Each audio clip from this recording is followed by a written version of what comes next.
Bonjour à toutes les trois, j'espère que vous allez bien. Donc aujourd'hui, je vais vous présenter le cours du jeudi 30 avril et nous allons commencer par regarder les questions que je vous avais données, donc B, page 69, B, donc les exercices 4, 5 et 6, qui est une production orale, mais donc ici, je vous ai demandé d'écrire. Donc, qui s'occupe généralement des enfants dans votre pays? Le père, la mère, les grands-parents ou une autre personne? Alors, en France, ça dépend de l'endroit où vous habitez. Par exemple, si vous habitez dans une grande ville ou dans une ville moyenne, souvent, le père et la mère travaillent. Donc, il est difficile de s'occuper des enfants.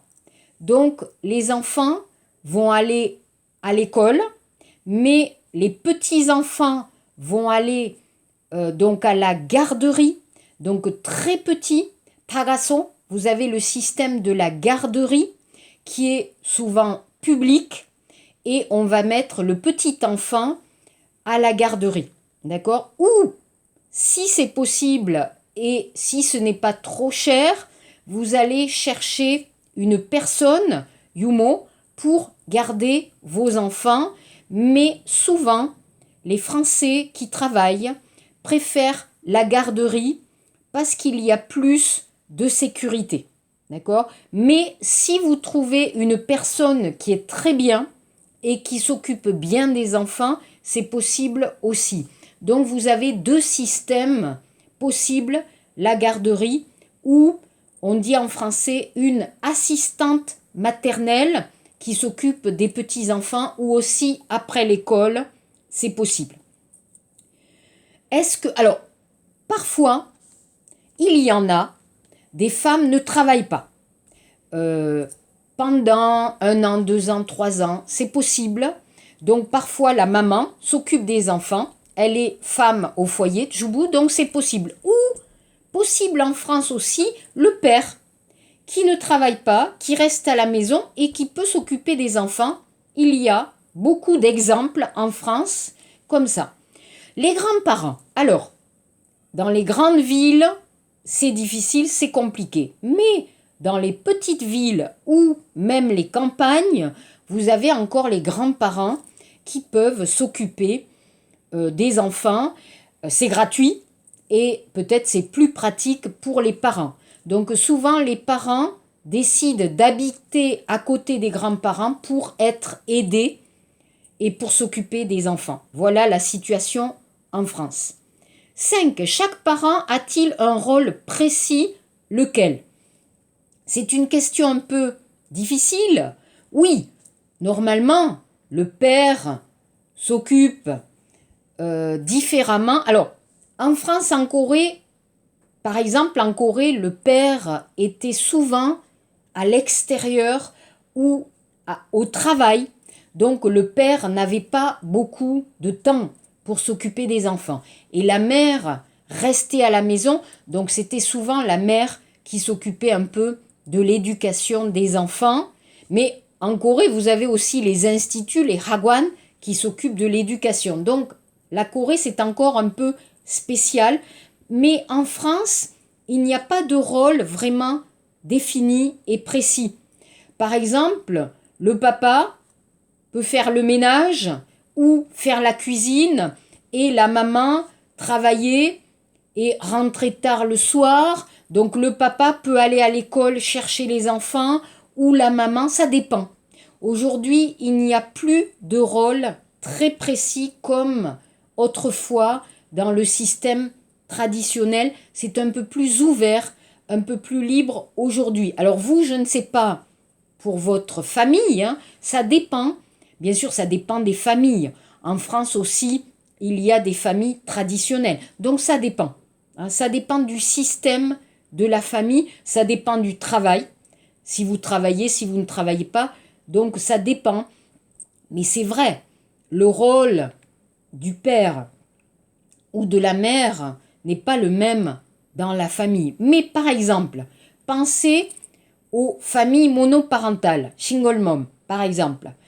La mère, malheureusement, poignidon, a les deux rôles.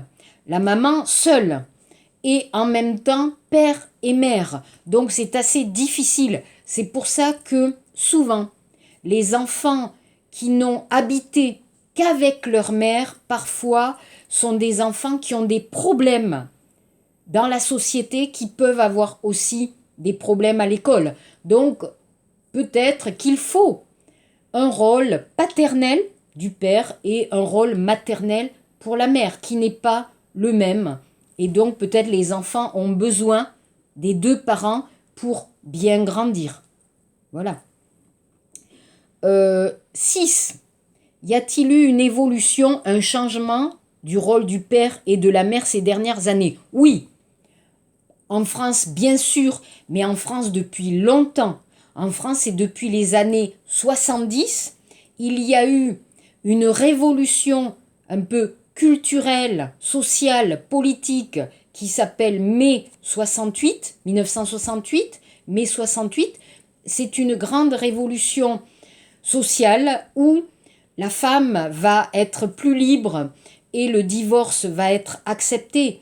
Donc à ce moment-là, il y aura beaucoup de changements dans les familles et dans la société, avec beaucoup plus de liberté pour les femmes, et on va voir des hommes qui vont commencer à s'occuper des enfants. Mais aujourd'hui en Corée aussi, vous regardez les programmes à la télévision et vous regardez les jeunes familles avec le père et la mère. Aujourd'hui, on voit beaucoup de papas avec leurs enfants, qui jouent avec les enfants, qui promènent les enfants.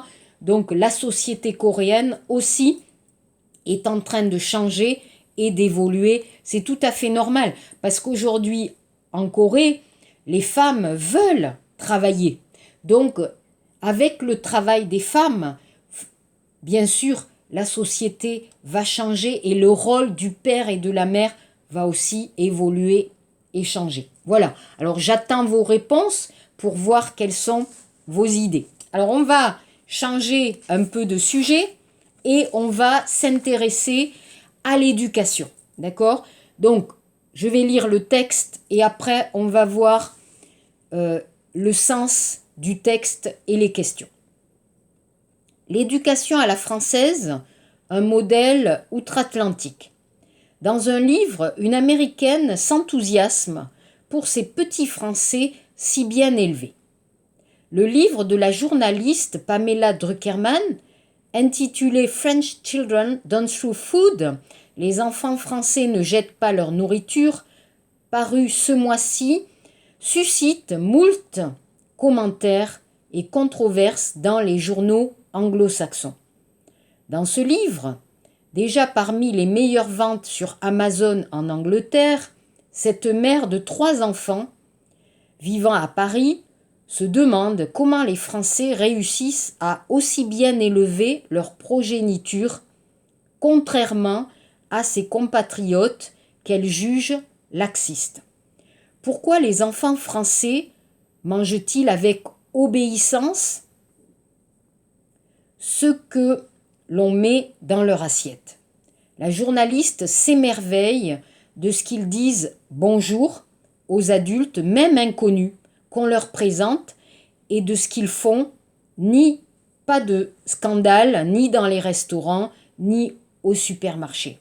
Comment donc les mères font-elles pour discuter avec leurs amis alors que les chérubins, leurs chérubins, jouent tranquillement sans se disputer? Et comment font-elles pour avoir l'air si sexy et paisible malgré leur maternité?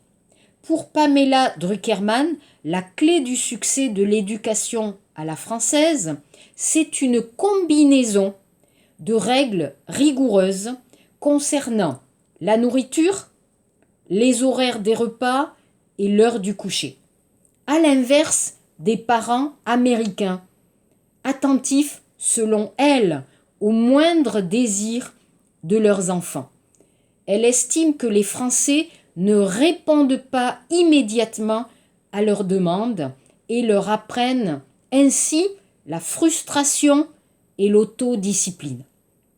Bref, l'herbe est toujours plus verte ailleurs. Le livre de Pamela Druckerman s'inscrit dans un débat prolifique. L'an dernier, c'est l'américaine d'origine chinoise Amy Cha qui prônait une éducation extrêmement stricte à la chinoise, comme le nec plus ultra. Chez elle, pas de télévision ou de jeux vidéo et surtout du travail et encore du travail. Reste que le livre de Pamela Druckerman n'est pas celui d'une sociologue. L'hebdomadaire The Economist estime que ça sonne trop bien pour être vrai.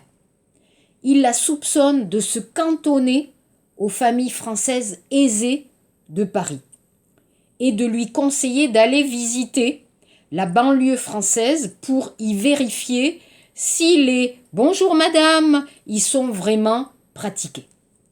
La journaliste, elle, affirme que ces observations sont basées sur des témoignages et des observations émanant de tous les milieux.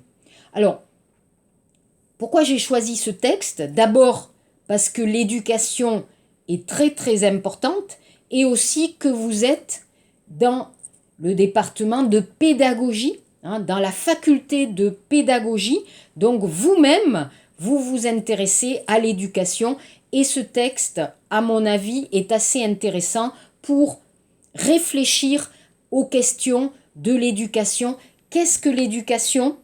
Qu'est-ce que l'éducation à la maison? Qu'est-ce que l'éducation à l'école? Et comment doit-on éduquer ses enfants, par exemple? Mais d'abord, il faut distinguer deux mots.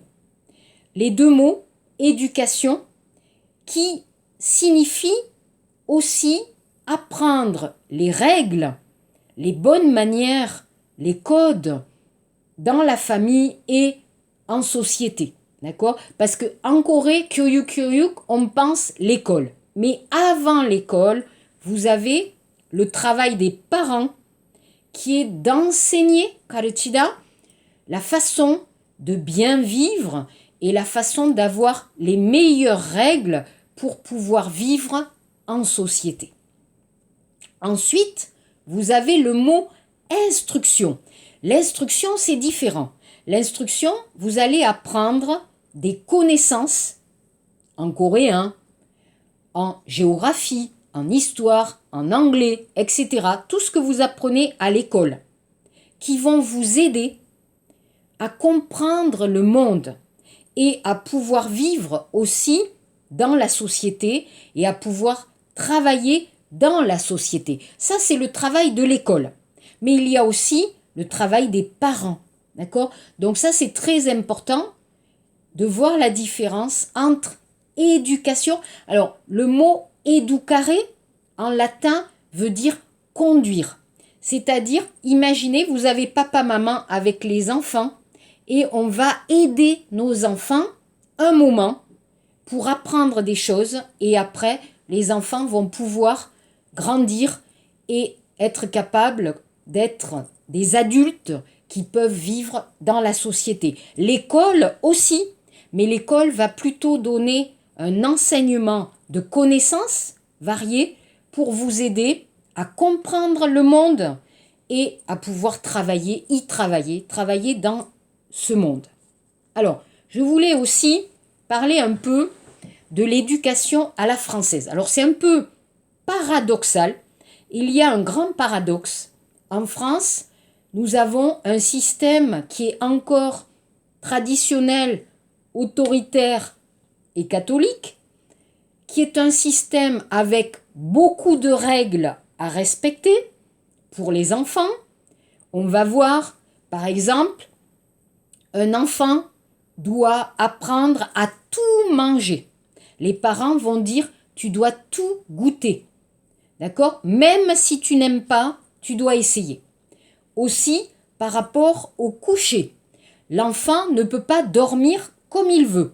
Les parents vont dire, voilà, maintenant il est 9 heures du soir, tu dois lire un peu et après te coucher. Donc il y a des règles pour les Coréens, à mon avis, très strictes pour manger, pour se coucher, pour parler, pour poser des questions, etc. Et à côté de ce système un peu traditionnel, vous avez un système plus libéral, critique et individualiste qui est arrivé avec la Révolution française, Taeyongmyeon, 1789, et aussi la Révolution sociale de mai 68. Donc vous avez deux routes, d'accord, très différentes, avec un système traditionnel et un système plus libéral. Donc c'est intéressant de voir ces deux côtés. Alors, regardons le texte maintenant, avant de commencer de lire un texte. Cherchez toujours le nom de l'auteur. Donc ici, on va parler de Pamela Druckermann. Et on va voir le titre de son ouvrage ou de son livre. D'accord? Ça, c'est important. Mais aussi, vous allez regarder à la fin. Ici, vous regardez le texte et ici, donc c'est un article. C'est un article qui est sorti dans le journal Le Figaro. Je vous ai dit, en France, pour les médias, il y a plusieurs colorations, couleurs politiques. Ça pas ou pas, plutôt de droite, plutôt de gauche. Donc, Le Figaro est un journal de droite, donc plutôt traditionnel. Donc ici, vous pouvez comprendre pourquoi cet article est écrit dans un journal plutôt traditionnel. Ok? Donc ça, c'est bon. Ensuite, alors on va regarder la première question. Lisez le titre de l'article. Donc, pourquoi outre-Atlantique? Alors, il faut comprendre cette expression. Donc, ça veut dire hors des États-Unis, à l'extérieur des États-Unis. Donc, finalement, Pamela Druckermann critique l'éducation américaine et, au contraire, elle va s'enthousiasmer pour le système français et la très bonne éducation des enfants français. La deuxième question. Le livre de Pamela Druckermann a-t-il été bien accueilli par la presse et le public? Alors, les médias et le public. Alors, par le public, oui. Spécialement en Angleterre. L'Angleterre est plutôt traditionnelle. Donc, les Anglais vont bien aimer ce style d'éducation avec des règles. Mais, si vous comprenez, les médias, et notamment les médias anglo-saxons, vont critiquer le livre de Pamela Druckermann et il va y avoir beaucoup de débats sur ce livre et l'éducation américaine, française, etc. 3. Quelle image son livre donne-t-il des enfants français et de leur mère? Alors, les enfants français mangent de tout sans désobéir. Oui maman, je le mange.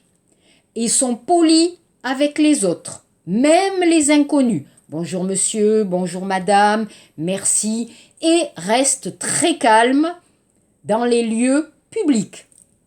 Les femmes françaises continuent à sortir, voir leurs amis, aller au café, au restaurant, dans les boutiques avec leurs enfants qui restent toujours très sages.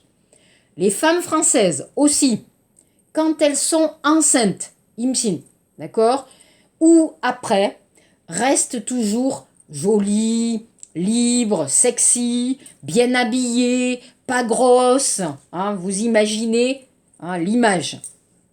Donc, on peut imaginer la femme française parisienne, encore très jolie, avant le bébé, après le bébé. Voilà, c'est une image très idéale, à mon avis aussi. 4.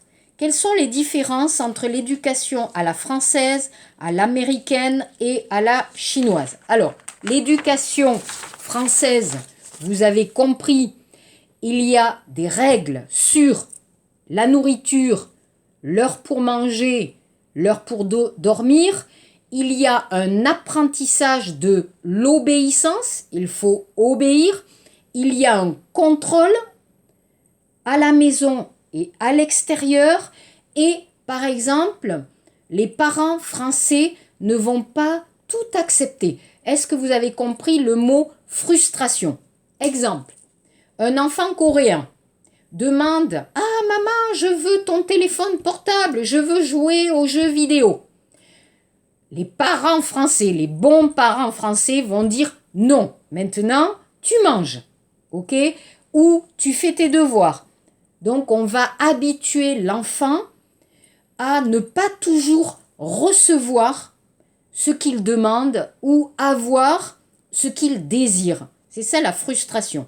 Donc, c'est une forme d'auto-contrôle, autodiscipline. L'enfant lui-même va comprendre les règles et va accepter les règles et va avoir une vie bien ordonnée, bien réglée. L'éducation américaine, le contraire. Les parents américains seraient très attentifs aux désirs des enfants. Maman, je veux acheter ça. Ok, je te l'achète. Voilà. Ce que l'enfant veut, le parent lui donne. L'éducation à la chinoise. C'est une éducation encore plus stricte que l'éducation française où il est impossible de jouer, de s'amuser. Il y a seulement le travail, les études. Donc vous connaissez bien ce style éducatif, l'école, le hagwon, les études, les devoirs, etc. Donc tout est pour apprendre. Alors on va apprendre du sport, on va faire du sport, on va apprendre de la musique, on va apprendre les mathématiques, on va apprendre les langues. Voilà, pour devenir un enfant comme un peu une machine qui réussit, un enfant très performant par rapport aux notes, par exemple, et à l'école en particulier. Voilà. Numéro 5. Pourquoi ce livre est-il si critiqué ? Il y a plusieurs critiques. A. On pense toujours que c'est mieux ailleurs. On a déjà vu cette expression. Pamela ne voit que les côtés négatifs de l'éducation américaine et ne voit que les côtés positifs de l'éducation française, donc elle n'est pas objective. B. Aujourd'hui, il y a trop de livres sur l'éducation. Voilà les règles pour bien éduquer. Il y en a trop. C. Pamela n'est pas vraiment sociologue. Donc, elle a seulement regardé, elle a seulement observé la société bourgeoise française et elle n'est pas allée dans les banlieues parisiennes où il y a beaucoup de familles pauvres. Donc, encore une fois, ce n'est pas objectif. Et pour beaucoup de journalistes, Pamela est très idéaliste par rapport au système français et à l'éducation à la française. Ensuite, on vous demande dans le vocabulaire, donner des synonymes, d'accord ? Des synonymes du mot enfant. Il y a 2 synonymes, la progéniture, alors ça c'est plutôt un mot ancien, on n'utilise plus aujourd'hui. Et vous avez les chérubins. Alors les chérubins, ce sont des petites statues, chogak, avec des petits anges, chansa. Donc ça veut dire que c'est l'image idéale de l'enfant très mignon, kyopta, très mignon, très sage. Bonjour maman, très gentil, voilà. Idéaliste, très idéaliste. La question 8. Selon vous, quels sont les avantages et les inconvénients des 3 modèles éducatifs ? Alors, à mon avis, je vais vous demander votre avis après. Dans l'éducation, les règles sont toujours nécessaires et la politesse aussi, pour que l'enfant puisse mieux vivre en société et avec lui-même, et cela est vrai pour toutes les époques et tous les pays. Le sens du travail, de la responsabilité, c'est également important. L'enfance est l'âge où on apprend le mieux. Par contre, à mon avis, le jeu aussi est très important pour développer la créativité et l'imagination de l'adulte. Donc, donner une éducation avec des règles, oui, mais donner aussi une liberté de jouer, de dessiner, de s'amuser à l'enfant. trop de règles ou trop de travail peut rendre l'enfant triste, très stressé aussi et peut-être violent. Donc ça peut aussi entraîner un comportement psychologique dangereux contre l'enfant ou contre les autres. Donc je crois, vous savez, la balance, hein, il faut équilibrer les règles avec la liberté, voilà, à mon avis. Donc j'attends avec beaucoup d'impatience vos réponses sur l'éducation. Pour vous, comment vous avez été éduqué et que pensez-vous des systèmes éducatifs et comment voyez-vous l'avenir pour l'éducation en Corée, par exemple. Merci beaucoup. Je vous souhaite un bon week-end et à la semaine prochaine. Au revoir.